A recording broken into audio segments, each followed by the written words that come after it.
bringing news that matters to you. You're watching the Bahamas Tonight Northern Edition. The Bahamas will celebrate its 41st anniversary of independence in a couple of days, and a number of activities have been scheduled to commemorate this special occasion.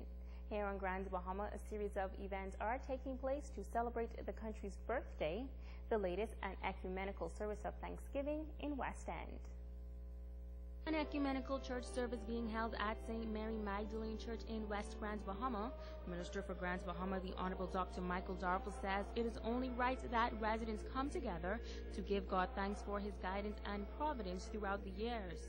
Mr. Darville says this year's theme charges us as Bahamians to embrace our culture and each other. The year 2014 has been declared the year of culture.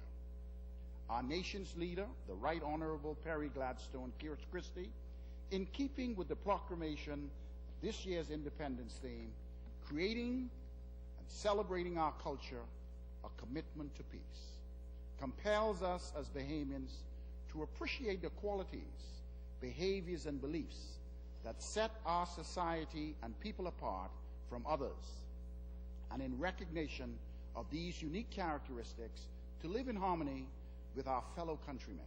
Reverend Father Ian Claridge noting the significance of the month of July, saying that it brings a new beginning for the country as a new financial budget is set, a new regime of taxation, new incentives to West and East Grand Bahama, and a host of other changes. As we look in our nation and celebrate the 41st year, as we look in our nation and see the changes that time brings on, we see the changes that were enacted by law.